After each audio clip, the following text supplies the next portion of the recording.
Well, I'm going to talk a little bit about the Schumer shutdown. Okay. You think that'll be polarizing at all? Nah. No, you don't think so? Hey, everybody, welcome back to this week's market update. My man, Chad Lummus. JK. All right. It's been a while, buddy. It's been a month. It's been a month. Heck yeah. And I've got pants on. You do have pants on. Are you bummed out? I am definitely. I love fall, but it's a little bit too cold to be wearing the shorts. Especially in the mornings. Especially in the morning. The chili dip, getting in that cold plunge, dude, is a little bit colder nowadays. So it just takes a little bit more gumption for me to get in there. Yeah. So, but all right, you want to go local? You want to go national? Let's go national first. National. Dang it, I knew you were going to do that to me. Sorry. All right, well, hey, we know there's a big thing that's happening across the country. There is. Yes. It's called a shutdown. It's a shutdown. There's actually a name for it, but I don't want to get too political in this. So we kind of talked about that. We're not going to go political in this. The Schumer shutdown. Okay, there we go. And there, thank you, Chad. This is why I have Chad. This is always why I have Chad here. Yes, so we do have a shutdown, a government shutdown. And you might be going like, well, what does that have to do with real estate? Well, it has a lot to do with real estate.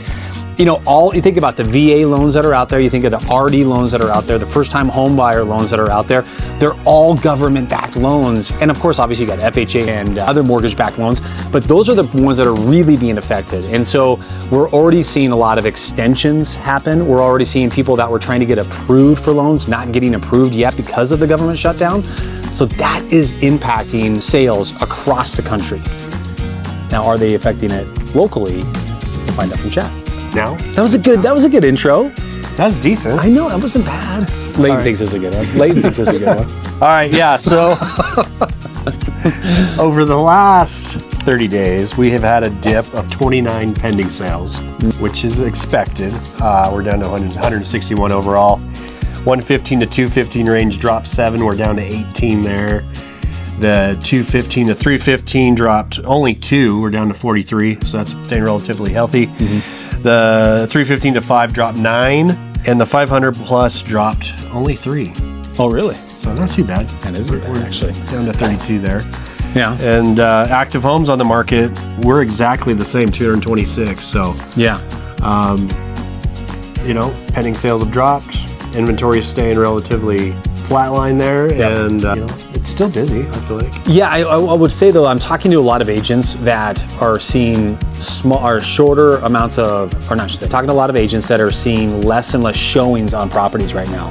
You know, once a property's on the market for a couple of months, it gets very stagnant. It does, yeah. You know, so absorption rate is really like how many homes are on the market and how long is it going to take for those to sell.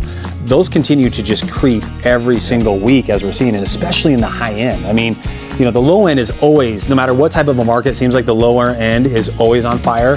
Right? Because the majority of people can afford that type of a property. Exactly, yeah. But you get into the $600, $700, $800 million plus range, and now you're starting to see months and months of inventory. Yeah. So it is kind of that shift that, you know, and we'll see here, you know, once we get the government back up and going, it will get to that point once, you know, once Schumer makes a decision.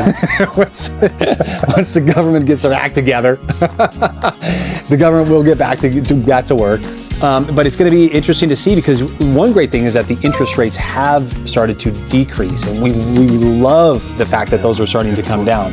So that's kind of helping with the inflation rates and so forth. So I don't know, buddy. I mean, I think it's going to be still a good fourth quarter. I think you're going to see some activity still have to happen again. I think so too, yeah. And I think going into next year, it's going to be a really healthy market again. I think that the market's going to pick up earlier than we normally see. So, we still might have some rate cuts coming. We'll see. And I'm really hoping for a very early spring.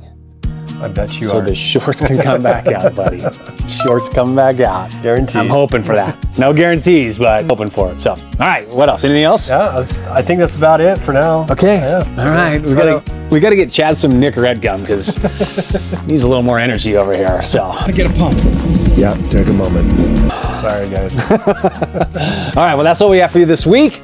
Thanks for joining us as always, and we look forward to talking with you next time.